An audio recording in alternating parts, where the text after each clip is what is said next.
cramping and contractions of the uterus are normal. You shouldn't necessarily need to medicate. You shouldn't have to take a day off of work.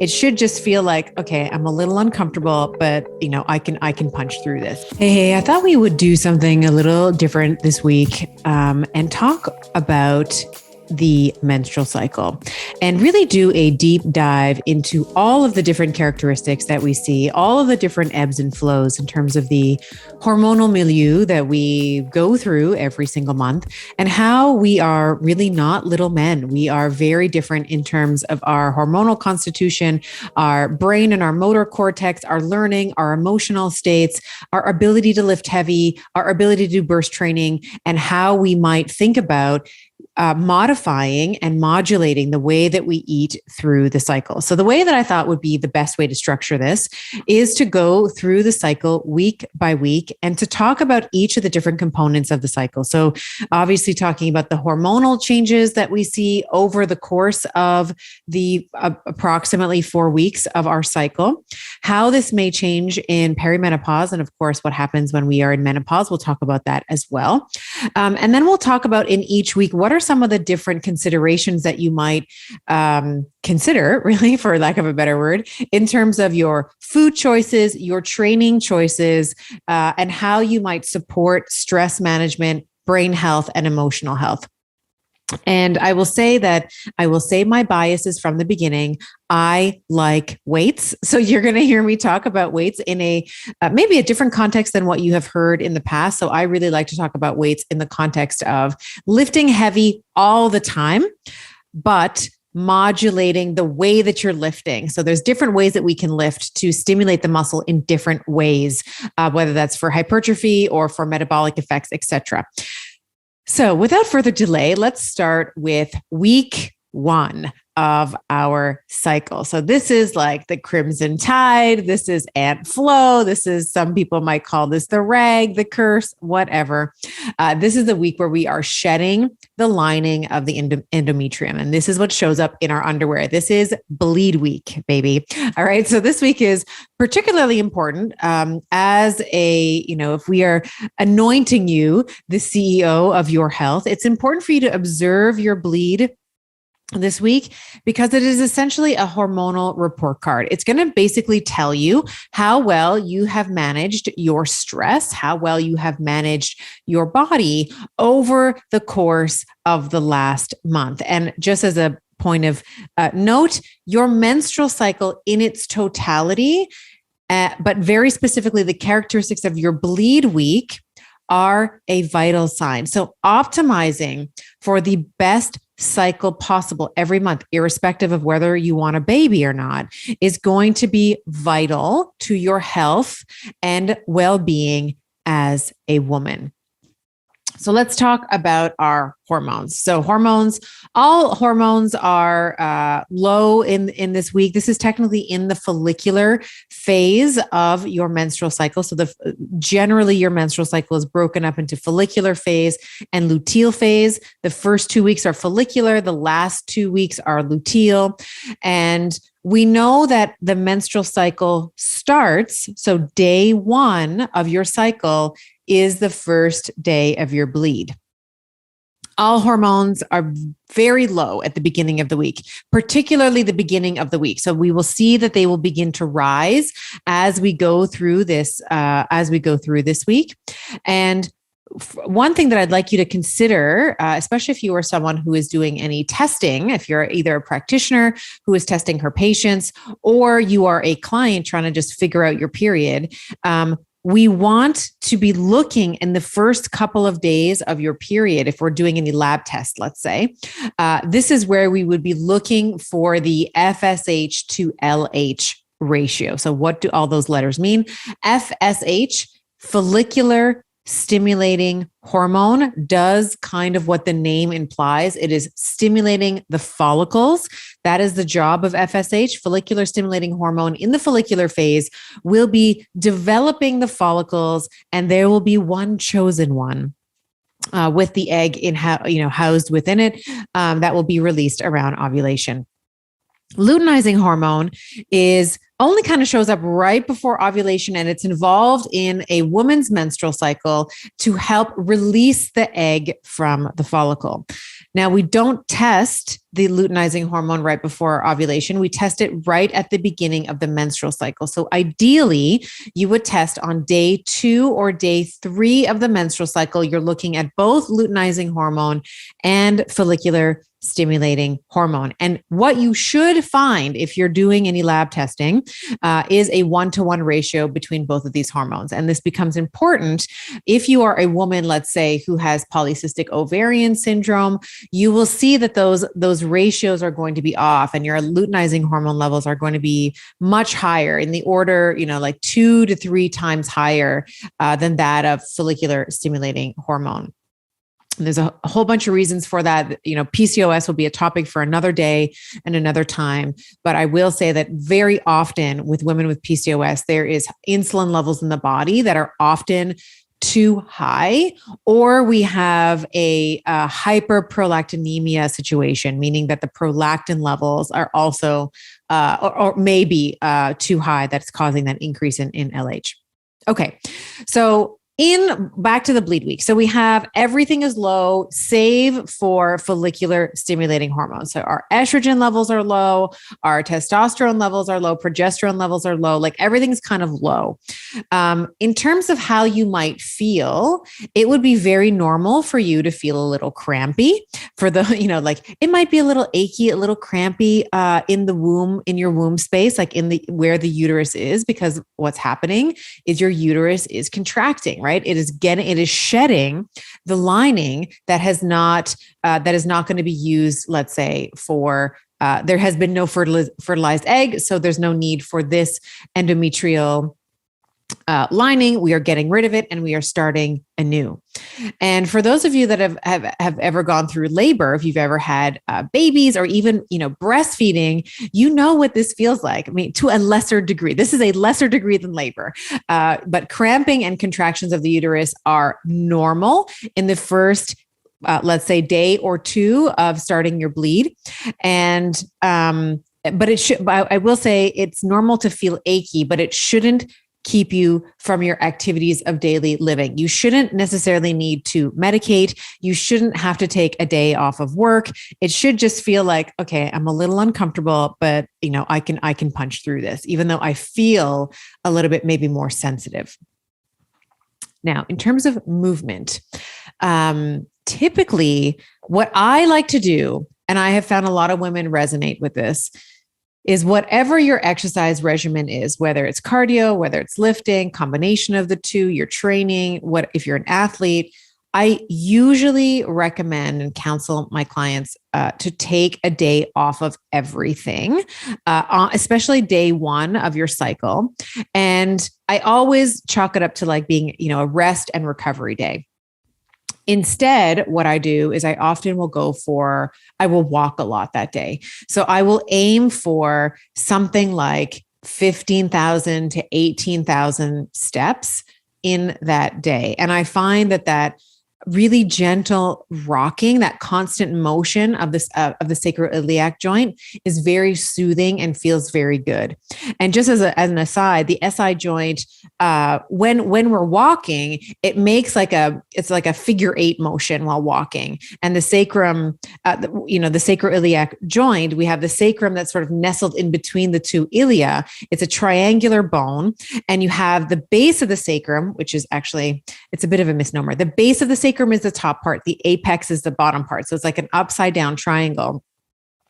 But the sacral base, so the top of the sacrum, will make this like figure 8 motion. And this is a very therapeutic motion, particularly on the day. I mean, I think all through the month really, but particularly the first day of bleed.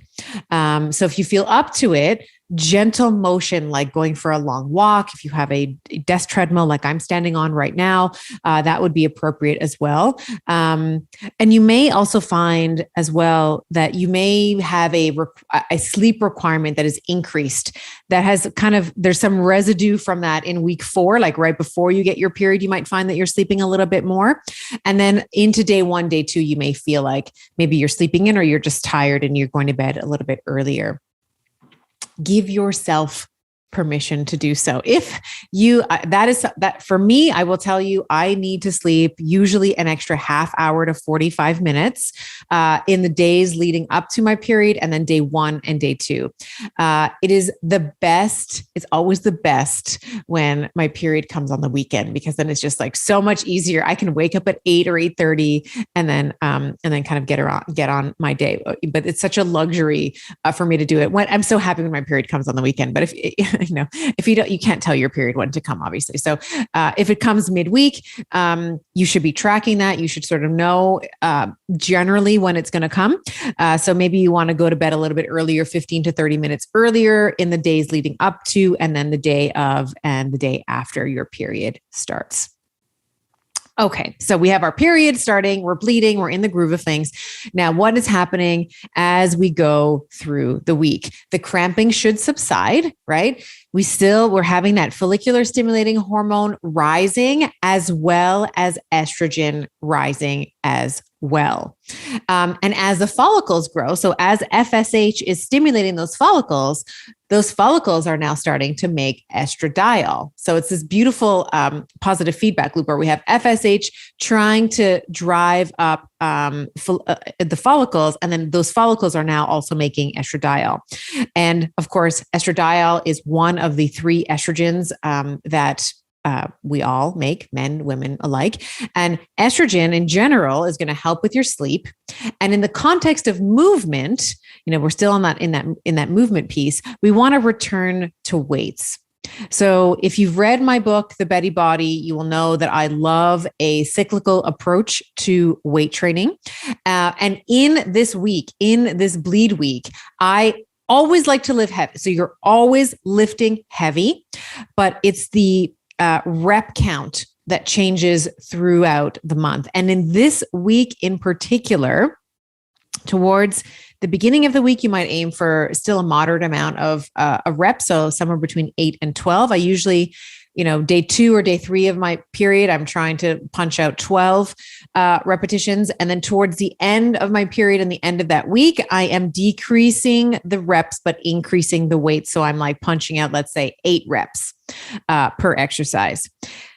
And before we kind of go further, I will say that you can absolutely have the exact same program. So whatever resistance training program, you may have one of mine, or maybe a trainer has put one together for you, or a coach. It can be the exact same program all month long. And I actually would encourage you to keep the same movement patterns all month long and for several months, because that's how we make gains. But it's just the repetitions that change. Okay. So just so we're clear on that. So you're still lifting heavy, always lifting to your max. But as you change the rep count, obviously the weights are going to change. So if you're punching out, let's say 8 reps per exercise versus 12, the 8 rep set is going to be with a heavier weight, let's say, than that of a 12 rep set. Okay. And so I love weights. I want you to be doing weights. All forms of cardio, also great here. I personally love steady state cardio, low intensity, steady state cardio. And if one of your goals is, let's say, more energy or longevity, 1 to 2, 3 sessions of steady state cardio, I think is great.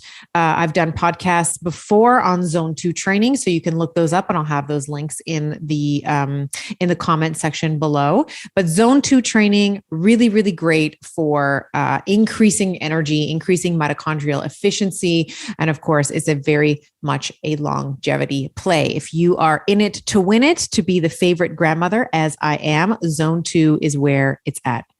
HIIT is also great as well. High intensity interval training. I personally always need to drag my ass out to do HIIT training. I'm just calling myself out here, but I think the less I think about them, the easier they are. So the more I think about them, the more I dread them. I'm kind of built to run long distance. I'm definitely not a sprinter.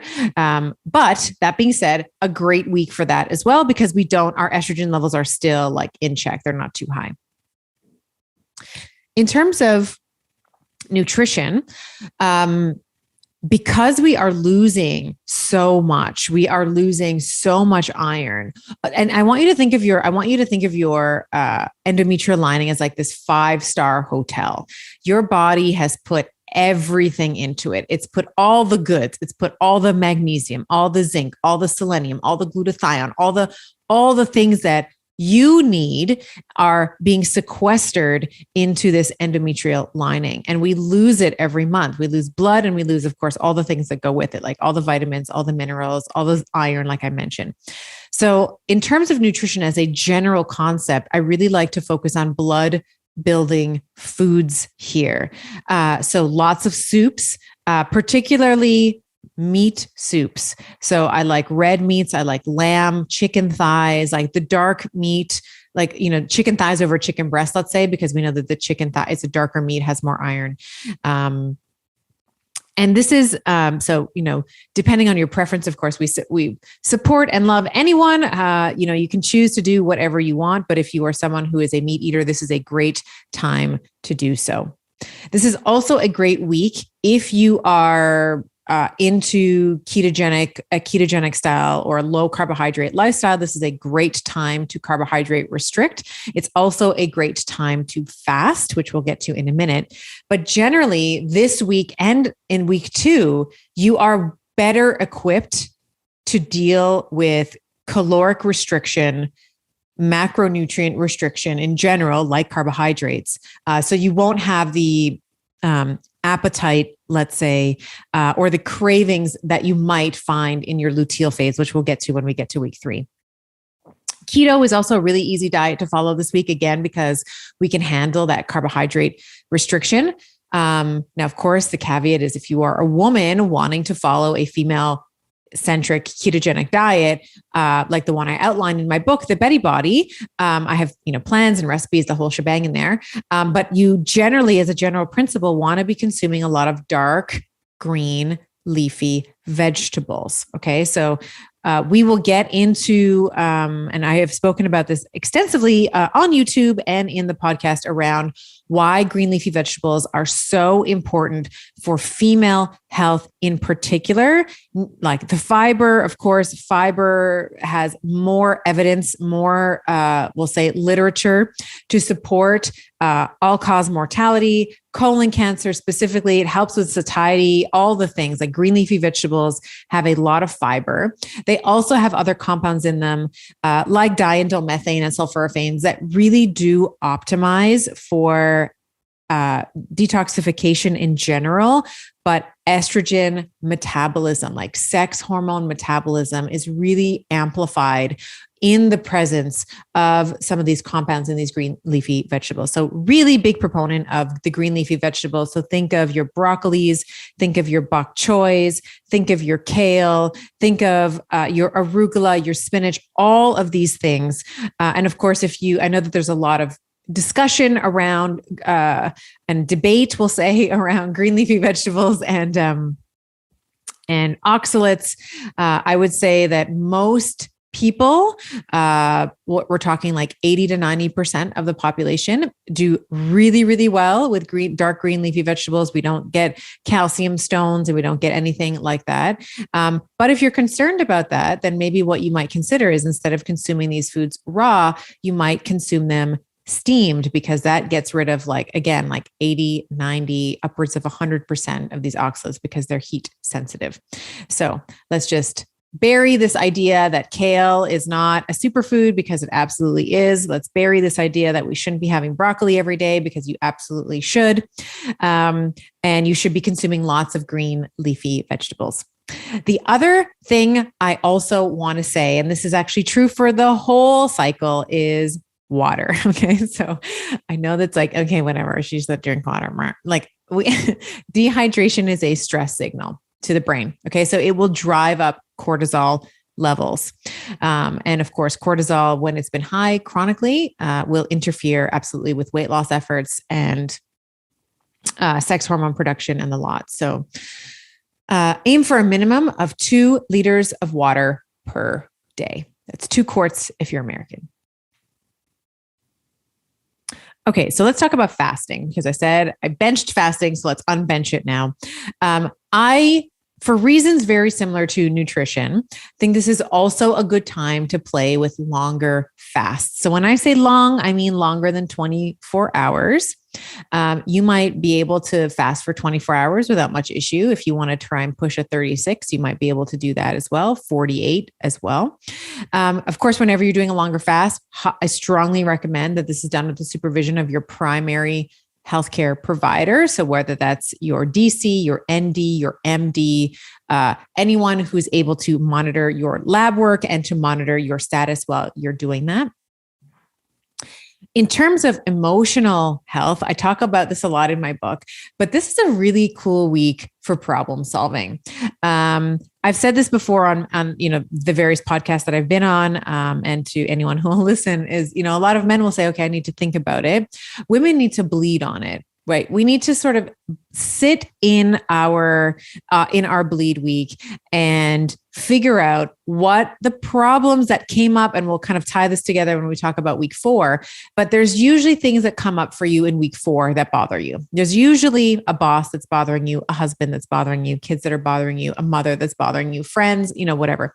And this is the week for you to sit in your body and to figure out what needs to change for the next cycle in your life.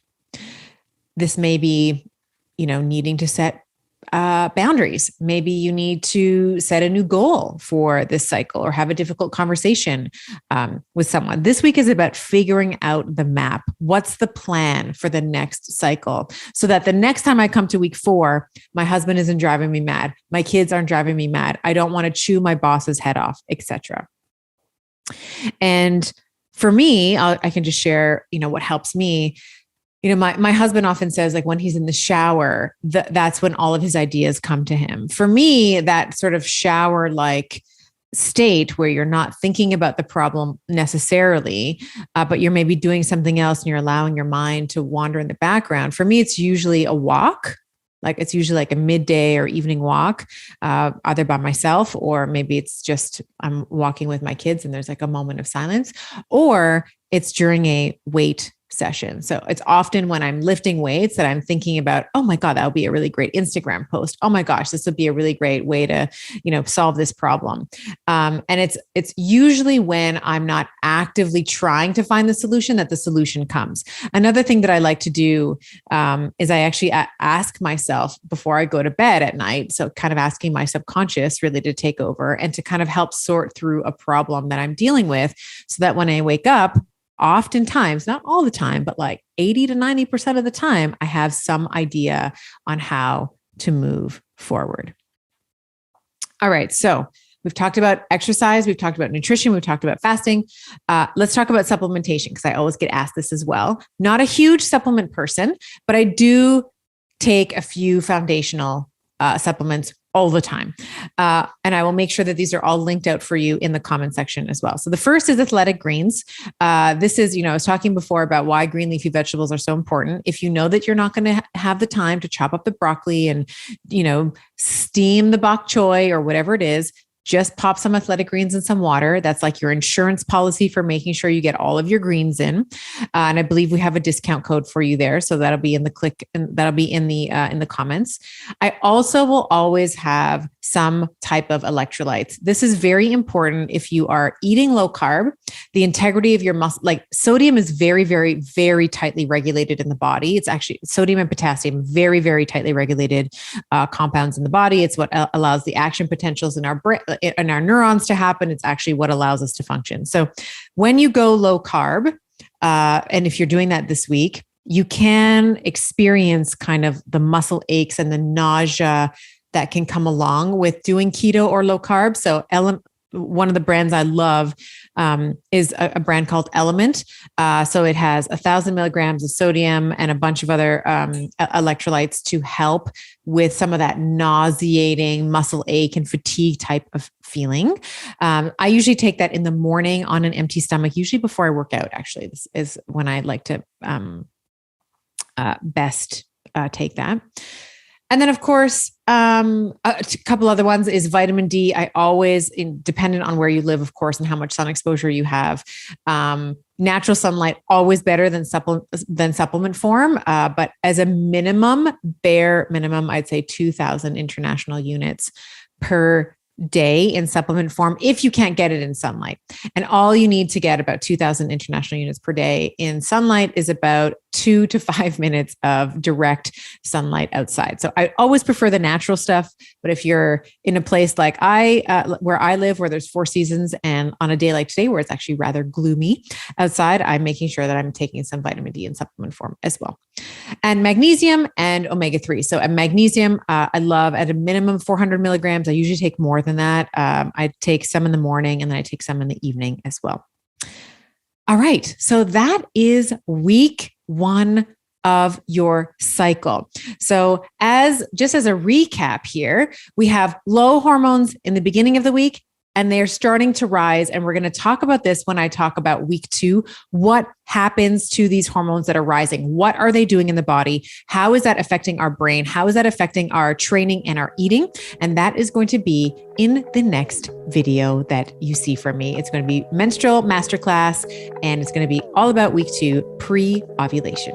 In this next video, Dr. Sarah Gottfried and I are talking about keto for women and why it is exquisitely different for us. We are talking in this next video about the testosterone advantage, cortisol, and the way that you can do keto right as a woman. Click over here and I'll see you there. It's not a blanket statement that keto is good for everyone. I want to be sure that comes through loud and clear, because we have to personalize